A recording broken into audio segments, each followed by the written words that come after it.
देश भर की तरह प्रदेश में भी आज से स्वास्थ्य कर्मियों, अग्रिम पंक्ति के कार्यकर्ताओं और अन्य रोगों से पीड़ित 60 वर्ष से अधिक आयु के वरिष्ठ नागरिकों को टीके के एहतियाती डोज देने का अभियान शुरू हो गया है। केंद्र ने दिशा निर्देश जारी कर कहा है कि एहतियाती डोज के लिए नए पंजीकरण की जरूरत नहीं है।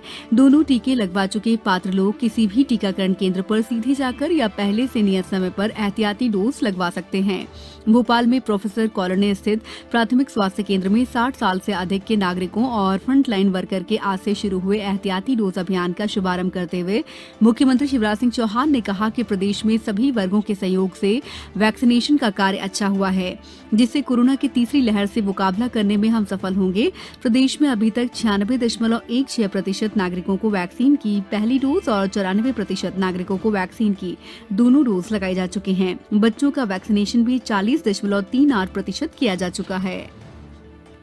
प्रदेश में 100 उच्च शिक्षा संस्थानों में 459 पाठ्यक्रम के संचालन की मंजूरी दी गई। इनमें 282 प्रमाण पत्र, 177 डिप्लोमा पाठ्यक्रम शामिल हैं। मुख्यमंत्री शिवराज सिंह चौहान की अध्यक्षता में हुई उच्च शिक्षा विभाग की विभागीय समीक्षा बैठक में जानकारी दी गई कि राष्ट्रीय शिक्षा नीति 2020 के परिप्रेक्ष्य में प्रदेश में 85 विषय के लिए परिणाम आधारित पाठ्यक्रम का निर्माण किया गया है। बैठक में बताया गया है कि उच्च शिक्षा विभाग ने 100 संस्थानों में 200 स्मार्ट क्लास के संचालन का कार्य किया है। उच्च शिक्षा मंत्री डॉक्टर मोहन यादव, मुख्य सचिव इकबाल बैस, अपर मुख्य सचिव उच्च शिक्षा शैलेंद्र सिंह, आयुक्त उच्च शिक्षा दीपक सिंह और अन्य अधिकारी इस बैठक में उपस्थित थे। केंद्रीय स्वास्थ्य मंत्रालय ने कोविड संक्रमण प्रभावित और गैर कोविड संक्रमण क्षेत्रों में काम कर रहे स्वास्थ्य देखभाल कर्मियों के लिए संशोधित दिशा निर्देश जारी किए हैं। दिशा निर्देशों में मंत्रालय ने कहा है कि सभी स्वास्थ्य सुविधा केंद्र स्वास्थ्य देखभाल कार्यकर्ताओं के लिए संक्रमण की रोकथाम और नियंत्रण पर नियमित प्रशिक्षण आयोजित करेंगे। स्वास्थ्य देखभाल कार्यकर्ताओं से जुड़े पाठ्यक्रम के सभी मामलों को देखने के लिए प्रत्येक स्वास्थ्य सुविधा केंद्र पर एक नोडल अधिकारी भी बनाया जाएगा। किसी स्वास्थ्य कार्यकर्ता में कोविड के लक्षण दिखाई देने पर जांच के बाद उसे तत्काल आइसोलेट किया जाएगा। वे स्वास्थ्य देखभाल कार्यकर्ता जिनमें संक्रमण की पुष्टि नहीं होती है लेकिन लक्षण दिखाई देते हैं, ऐसे स्वास्थ्य कर्मियों का इलाज गैर कोविड वार्ड में किया जाएगा। केंद्रीय खाद्य प्रसंस्करण उद्योग और जल शक्ति राज्य मंत्री प्रहलाद सिंह पटेल ने आज सागर जिले के शाहगढ़ और बंडा तहसील के गांवों का दौरा कर ओलावृष्टि से प्रभावित हुई फसलों का जायजा लिया। श्री पटेल ने किसानों से चर्चा की और ओलावृष्टि से हुए नुकसान के संबंध में जानकारी ली। किसानों ने बताया कि ओलावृष्टि से गेहूं, मसूर और चना की फसलों को बहुत नुकसान पहुंचा है। उन्होंने अधिकारियों को निर्देश दिए हैं कि ओलावृष्टि से प्रभावित कोई भी गाँव सर्वे से न छूटे। प्रभावित हुई फसलों की क्षति का सही मूल्यांकन करें, जिससे कि किसानों को उचित मुआवजा मिल सके। देश भर के दृष्टिबाधित विद्यार्थियों को जल्द ही डिजिटल एम्बॉसिंग टेक्नोलॉजी का उपयोग करके तैयार किए गए ब्रेल मानचित्र उपलब्ध होंगे। ये ब्रेल मानचित्र उपयोग में आसान, बेहतर अनुभव देने वाले और गुणवत्ता की दृष्टि से टिकाऊ होंगे।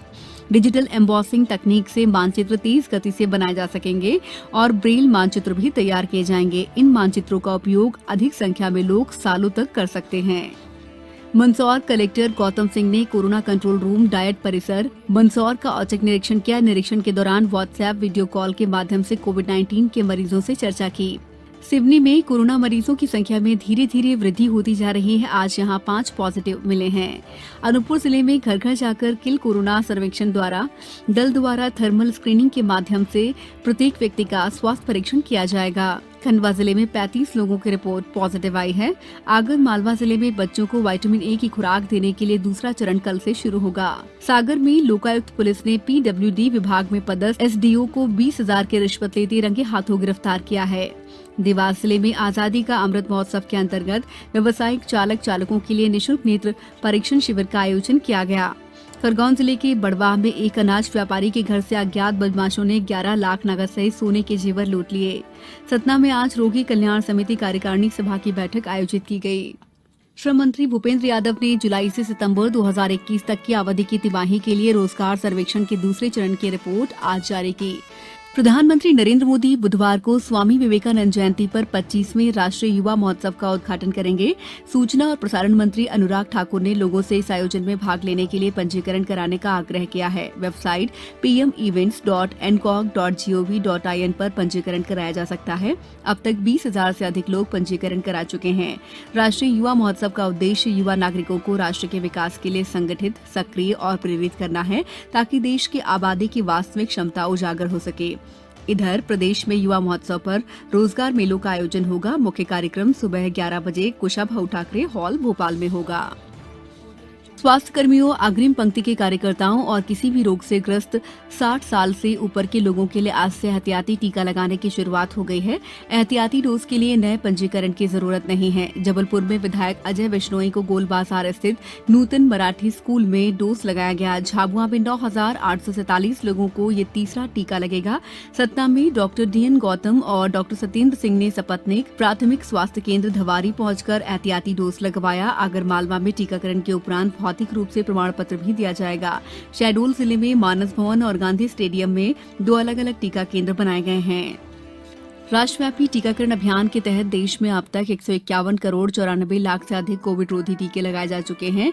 देश में कल 46,569 कोविड रोगी स्वस्थ हुए और स्वस्थ होने की राष्ट्रीय दर 96.62% है।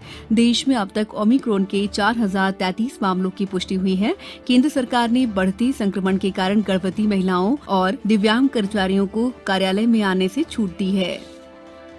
जबलपुर सहित तीनों पीठों में आज से वर्चुअल सुनवाई के लिए हाईकोर्ट की ओर से गाइडलाइन जारी की गई है। इस गाइडलाइन के अनुसार ही कोई भी आवेदन स्वीकार कर लिया जाएगा। महाधिवक्ता कार्यालय को पर्याप्त संख्या में सरकारी अधिवक्ताओं, वकीलों के पैनल की प्रतिनियुक्ति करने के निर्देश दिए गए हैं, जिससे वर्चुअल तरीके से सुनवाई आसानी से हो सके। मुख्य पीठ सहित दोनों खंडपीठ में आवेदनों की प्राथमिकता के आधार पर सुनवाई होगी। कोई भी मामला, फाइल, आवेदन, दस्तावेज अभी काउंटरों के माध्यम से स्वीकार नहीं किया जाएगा। प्रदेश के कई इलाकों में अगले 3 दिन तक बारिश होने की संभावना है। बुधवार तक मौसम का मिजाज इसी तरह बने रहने के आसार हैं। प्रदेश में बारिश के बाद ठंड तेज पड़ेगी। राजधानी भोपाल में आज सुबह से तापमान साफ है, धूप निकली हुई है। बादल छटते ही ठंड ने जोर पकड़ लिया है और लोगों को तीखी सर्दी का एहसास हो रहा है। ग्वालियर, चंबल संभाग में बारिश के साथ ओलावृष्टि के आसार हैं। झाबुआ में लोग अलाव का सहारा ले रहे हैं। होशंगाबाद में रात में पचमढ़ी जैसी ठंड पड़ी है।